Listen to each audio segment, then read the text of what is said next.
In this video, we're going to go over my updated predictions for the 2024 electoral map across all 50 states.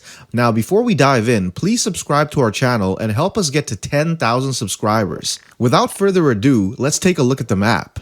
First off, Idaho, where Trump leads by a significant margin of plus 29. Wyoming is even more firmly in his grasp with plus 53. Montana shows strong support as well, with an average lead of plus 21.5. North Dakota and South Dakota with plus 37 and plus 19 respectively. In Nebraska, Trump is projected to secure 4 out of 5 electoral votes with a lead of plus 16, Kansas with an average lead of about plus 15, while Oklahoma shows overwhelming support with plus 28 and plus 29 in 2 separate polls. I'll quickly also put Missouri in Trump's column with an average lead of plus 16. Moving down south, Arkansas shows strong support with plus 33 and Louisiana adds to the tally with a plus 14 lead. Mississippi and Alabama follow with leads of plus 18 and plus 21 respectively. Tennessee stays solid with a plus 33 and plus 16 lead in separate polls. Kentucky is also secure for Trump with a plus 29 margin, and Indiana follows closely with a lead of plus 21 and plus 19.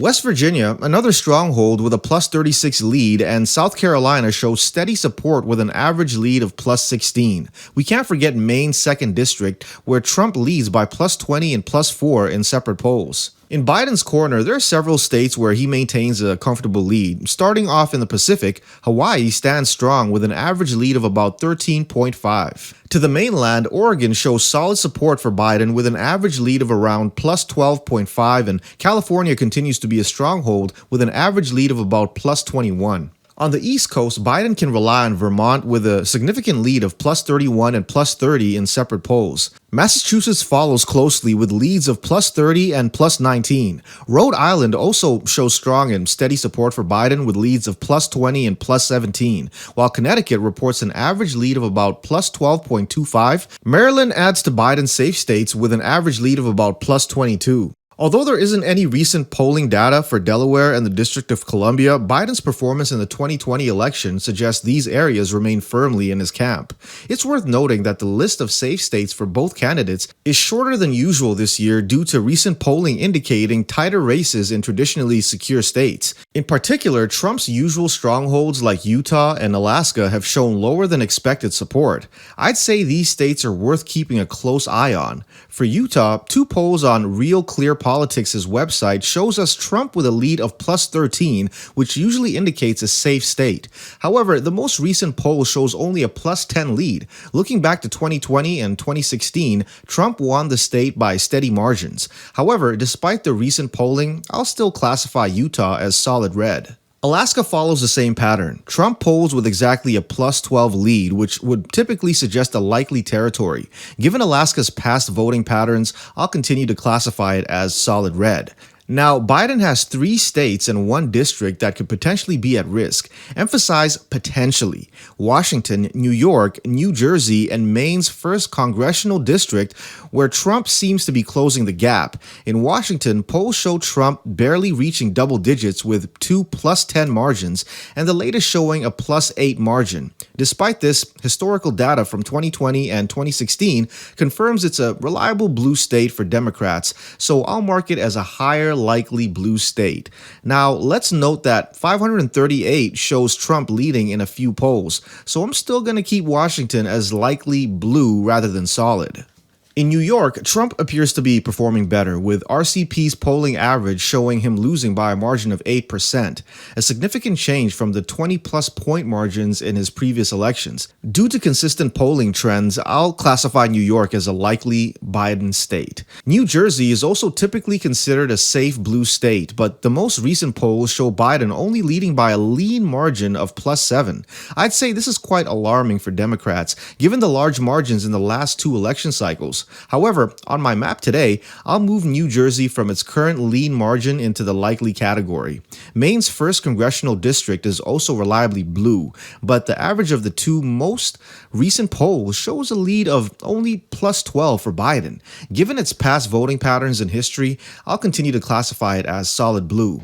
Nevada, It's considered one of the closest battleground states this election. Nevada hasn't voted in Trump's favor since he first campaigned back in 2016. The current polling average from RCP shows Trump leading by 5.3 points, 48.3% to Biden's 43%.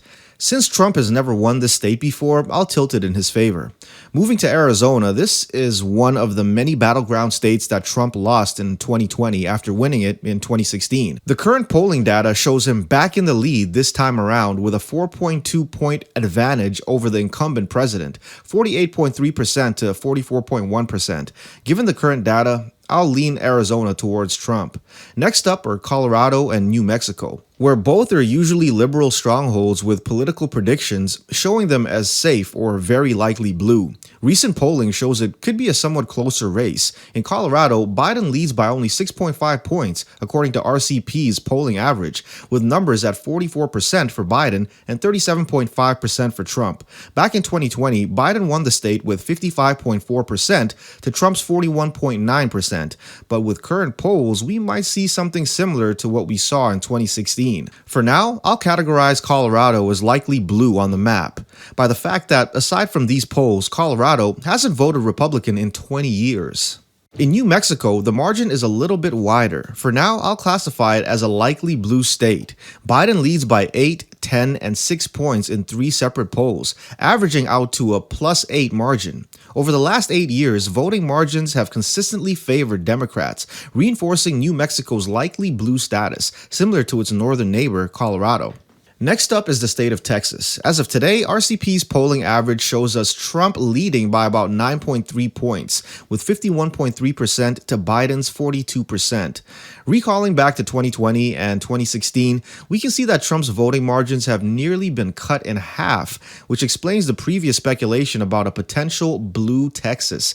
However, given the current polling, I'll say that this is very unlikely, and I'll actually confidently classify Texas as likely Republican. Nebraska's 2nd District, home to Omaha, also has some polling data available. Trump has narrowly led in 2 of the 3 recent polls, but in the most recent one, he lost by 5 points. Therefore, I'll tilt this district toward Biden. Moving to the East Coast, we have the Sunshine State of Florida.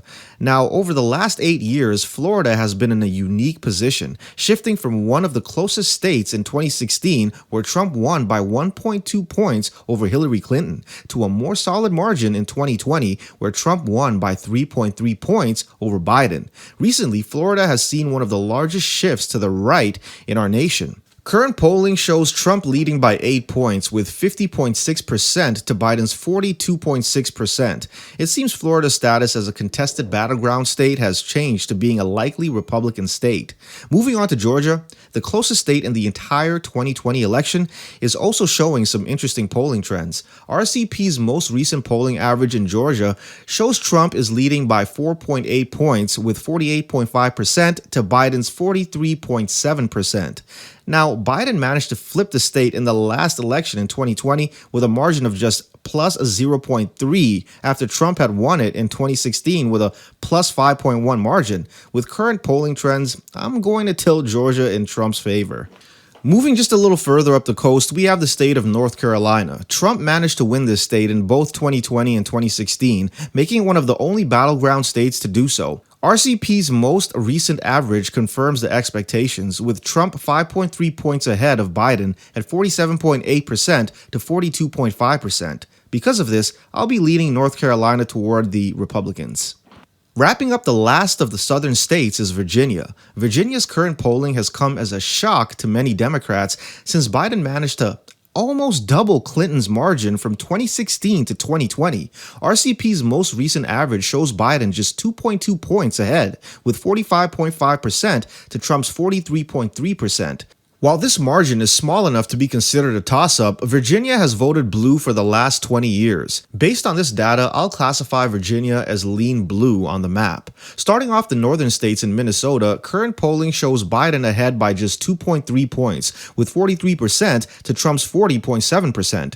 Note that Minnesota has been one of the longest voting blue states in the nation, and it wasn't expected to have much competition, especially given Biden's margin in 2020. With current polling, I'll also lean it in favor of Biden. Next up, Iowa. a relatively safe state for Trump this time around, much like the recent two elections. As of now, Trump leads by 11.5 points with 48% to Biden's 36.5%. Because of this, I'll classify Iowa as likely Republican. Moving east, Illinois, historically, margins in this state have favored Democrats, and it seems that this trend will continue. Although there aren't any polling averages for Illinois yet, the available polls clearly show Biden has an advantage. With the data available, I'll mark Illinois as a likely Democrat. Up next, Wisconsin. RCP's most recent polling average shows the closest margin we've seen yet, even closer than Georgia back in 2020. As of right now, Trump leads by just 0.1 points, with 47.4% to Biden's 47.3%. Wisconsin has been one of the closest states in both of Trump's past elections. Although Trump is barely in the lead, this race is too close to call, so I'll classify Wisconsin as a toss-up.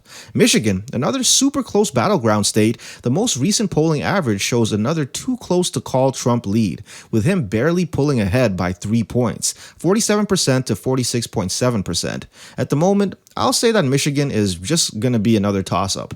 Ohio, a state that isn't even close to being considered a toss-up. Trump has been able to rely on Ohio's votes over the last two election cycles, and current polls suggest the same. Currently, RCP's average shows Trump an even 10 points in the lead, with 52% compared to Biden's 42%. With this being his highest margin yet in this state, I'll put Ohio likely Republican.